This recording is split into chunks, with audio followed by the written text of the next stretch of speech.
अस्सलाम वालेकुम। उम्मीद करता हूँ आप सब लोग खैरियत होंगे। This is professor Zuhaib. आज का हमारा लेक्चर है क्वांटम मैकेनिक्स 2 का एक टॉपिक है the WKB approximation. Approximation methods को हम स्टडी कर रहे थे। इससे पहले हमने दो अप्रॉक्सीमेशन मेथड को स्टडी किया, जिसके अंदर हमने पर्टर्बेशन मेथड और वेरिएशनल मेथड को हमने स्टडी किया था। आज के लेक्चर के अंदर हम द WKB अप्रॉक्सीमेशन को स्टडी करने जा रहे हैं।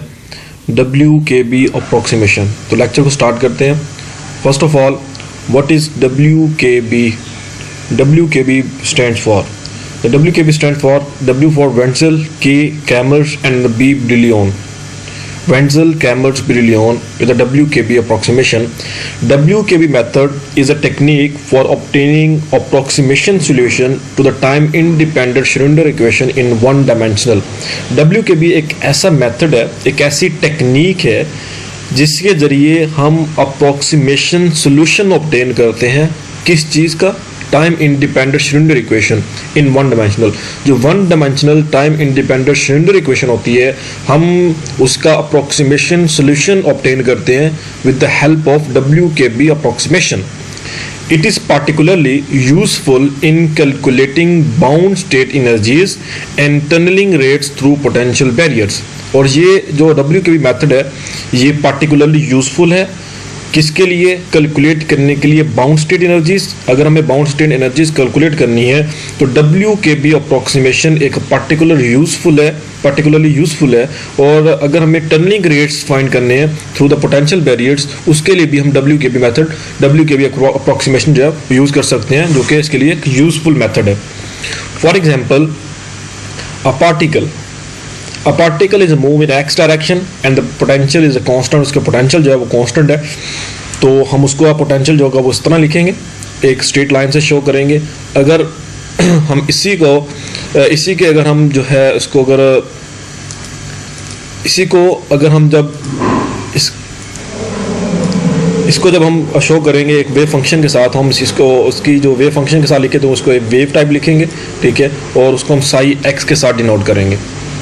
हमारे पास केस 1 है, अगर हमारे पास एनर्जी जो है वो ग्रेटर देन पोटेंशियल है। अगर हमारी एनर्जी जो है पोटेंशियल से ग्रेटर हो जाती है तो हमारे पास जो वेव फंक्शन होगा वो किस तरह का होगा? Psi of x is equal to AE plus minus iota KX। तो हमारे पास अगर हमारे पास एनर्जी जो है वो ग्रेटर देन V पोटेंशियल हो जाती है तो हमारे पास जो साई वेव फंक्शन होगा वो इस तरह का होगा। और जिसके लिए हमारे पास यहाँ पे K की वैल्यू क्या होगी? 2m E minus V divided by h कर if the case E greater than V।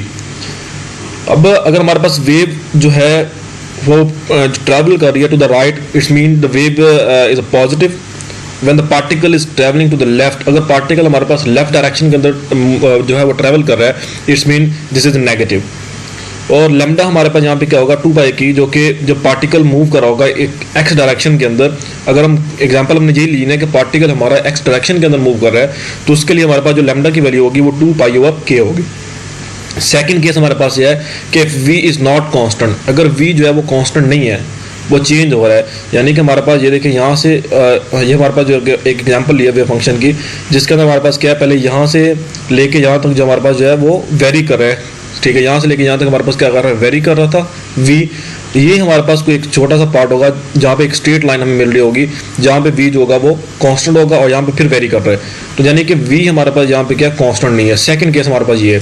Third case हमारे पास यह हो जाएगा कि if V less than E, अगर हमारे पास जो पोटेंशियल है वो लेस देन E है, तब हमारे पास साई जो वेव फंक्शन होगा वो किस तरह होगा? AE plus minus KX। तो तब हमारे पास जो साई वेव फंक्शन होगा वो कुछ इस तरह का होगा, जिसके लिए हमारे पास K की वैल्यू क्या होगी? V minus E। वहाँ पे हमारे पास E माइनस V था, यहाँ पे हमारे पास V माइनस E हो जाएगा डिवाइड बाय h कट। और इफ E, और अगर हमारे पास E जो है वो अप्रोक्सीमेट इक्वल टू V हो जाए तो हमारे पास क्या होगा? K is equal to 0।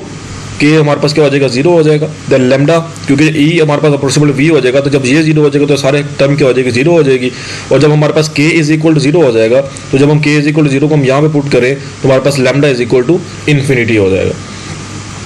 अगर हम क्लासिकल रीजन की बात करें, ठीक है, तो हम सपोज करते हैं we have a Schrödinger equation. हमने एक श्रोडिंगर इक्वेशन ली, h cut square over 2m partial square psi और partial x square plus Vx is equal to E psi. यहाँ पे माइनस का साइन भी आएगा, ये मिस्टेक है, यहाँ पे माइनस का साइन लिख लीजिएगा। अब हम इस इक्वेशन को अगर मल्टीप्लाई करें -2m over H cut square के साथ मल्टीप्लाई करें ऑन बोथ साइड, तो हमारे पास एक न्यू इक्वेशन मिलेगी, जो कि हमारे पास ये इक्वेशन आ जाएगी। देन इस इक्वेशन को हमने थोड़ा सा रीअरेंज किया, ये वाली टर्म जो हमारे पास माइनस के अंदर इसको इस तरफ ले आया, ये हमारे पास प्लस के अंदर हो जाएगी। यहाँ से हमारे पास -2m over H cut square common आ रहा है, इसको जब हम कॉमन लेंगे तो हमारे पास अंदर जो वैल्यू बचेगी वो होगी e माइनस वी एक्स आई। अब हम कहते हैं कि हमारे पास ये जो मोमेंटम है ना, ये जो 2m e माइनस वी, हम कहते हैं हमारे पास जो मोमेंटम है वो इक्वल है 2m e minus V X का अंडर रूट। मोमेंटम हमारे पास इक्वल है, अगर हमारे पास b इसके इक्वल है तो हम यहाँ से इसकी जगह पर हम क्या लिख सकते हैं, p स्क्वायर लिख सकते हैं। तो यहाँ हमने क्या लिख दिया, p square into H cut square psi. Suppose we have, ये हमने वेव फंक्शन में पढ़ा हुआ है कि साई एक्स हमारे पास किसके इक्वल होगा, A X E iota psi X. यहाँ हमारे पास ए जो है ये भी एक वेरिएबल है, और ये जो साई है फाई है ये भी हमारे पास क्या है, एक वेरिएबल है। अब हमने क्या करना है, इसका फर्स्ट डेरिवेटिव जब अप्लाई किया हमने, तो ये भी हमारे पास ए एक्स भी हमारे पास एक वेरिएबल है, और ई की पावर आयोटा एक्स ये हमारे पास क्या एक वेरिएबल है। तो हम इसका जब हमने डेरिवेटिव लिया तो इसके ऊपर प्रोडक्ट रूल अप्लाई होगा। प्रोडक्ट रूल किस तरह होगा कि पहले ए का डेरिवेटिव लिया, ए प्राइम आ गया, और दूसरी वैल्यू हमने वैसे की वैसे लिख दी, प्लस फिर हमने ए वाली वैल्यू ए को वैसे का वैसे लिखा, और ई की पावर आयोटा साई एक्स का हमने डेरिवेटिव लिया। तो एक दो वैल्यू वैसे की वैसे आ जाएगी, और दूसरी दो उसकी पावर का डेरिवेटिव भी लेंगे। जब हम पावर का डेरिवेटिव लेंगे तो ई की पावर हमारे पास क्या आयोटा साई एक्स है, तो आयोटा कांस्टेंट बाहर आ जाएगा वैसे का वैसे, और साई का डेरिवेटिव क्या आ जाएगा, साई एक्स।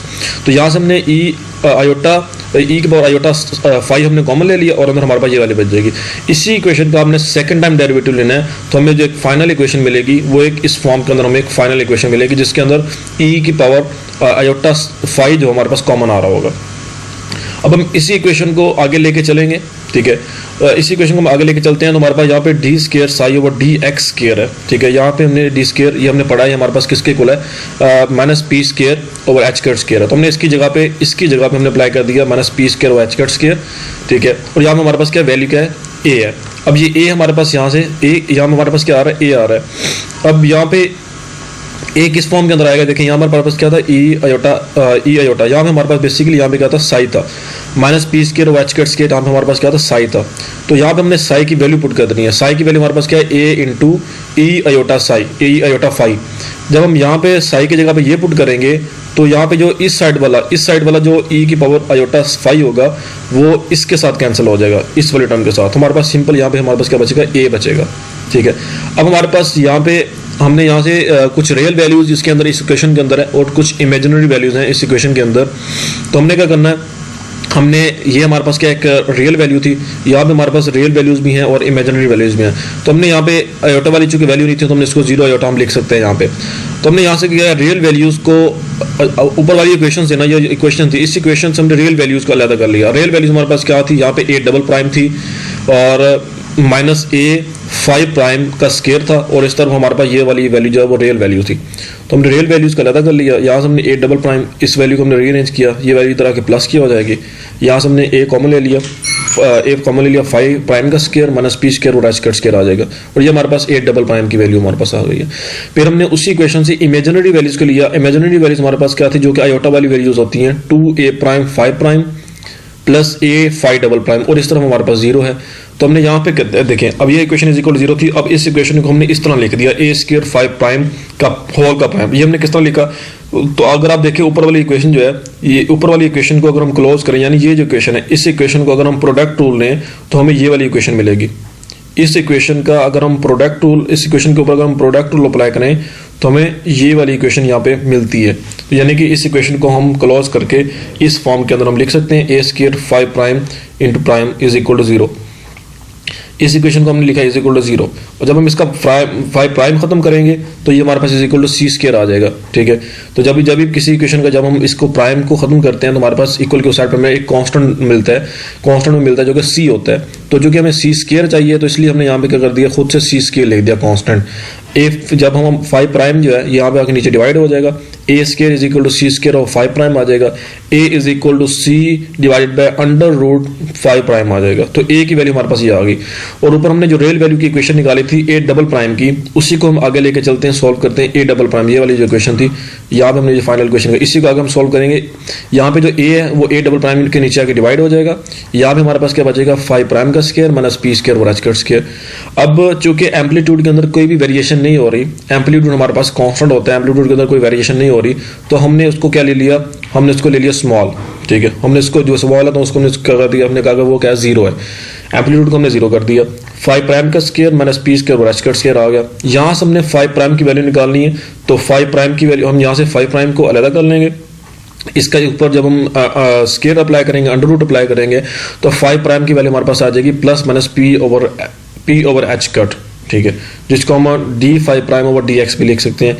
और जब हम इसी इक्वेशन का इंटीग्रेशन अप्लाई करेंगे इस इक्वेशन के ऊपर 5 प्राइम के ऊपर, तो हमारे पास 5 प्राइम की जब इंटीग्रेशन लेंगे तो हमारे पास 5 is equal two plus minus 1 over H cut constant वो बाहर आ जाएगा, integration P x D x बच जाएगा हमारे पास। अब हमने क्या करना है, ए की वैल्यू जो हमने फाइंड की है और जो 5 की वैल्यू फाइंड की है उसको हमने इस इक्वेशन के अंदर पुट कर देना है, ए की वैल्यू को और 5 प्राइम की वैल्यू को। तो हमारे पास ए की वैल्यू हमारे पास क्या आई थी, C over under root P X आई थी, E plus minus iota over H cut, और हमारे पास जो ई 5 है, 5 की वैल्यू अयोटा वैसे के वैसे 5 की वैल्यू हमारे पास क्या आई थी 1 over H cut P x, हमने वो अप्लाई कर दी। जब हम प्रोबेबिलिटी की बात करें तो प्रोबेबिलिटी हम किस तरह लिखते हैं, साई इंटू साई डैगर लेते हैं। हमारे पास ये साई की वैल्यू है, जब हम इसका साई डैगर लेंगे तो साई डैगर जब हम लेंगे तो ये वाली वैल्यू और ये दो दफा आ जाएगी, ये दोनों आपस में मल्टीप्लाई होगी, और ये वाली टर्म तो वैसे जीरो हो जाएगी, क्योंकि ऊपर जो होती है बेसिस से हम जब पावर ऐड कर देंगे तो पावर ऐड करेंगे तो वो जीरो हो जाएगा, तो ई की पावर 0 1 होता है। तो यहाँ पे हमें मिलेगा सी स्क्वायर ओवर पी एक्स मिलेगा। तो ये हमारे पास ये यहाँ पे अगर हम इसको ग्राफ के जरिए शो करें तो हमारे पास यहाँ ये जो हमारे पास पॉइंट होता है ना, यहाँ से लेके यहाँ तक जो हमारे पास पॉइंट होता है, ये हमारे पास बेसिकली एक ये हमारे पास एक टर्निंग पॉइंट होता है। यहाँ पे आके हमारे पास जो एनर्जीज और पोटेंशियल के अंदर जो है कुछ चेंजेस आ रहे होते हैं, जिसको हम यहाँ पे क्या करते हैं, क्लासिकल रीजन कहते हैं।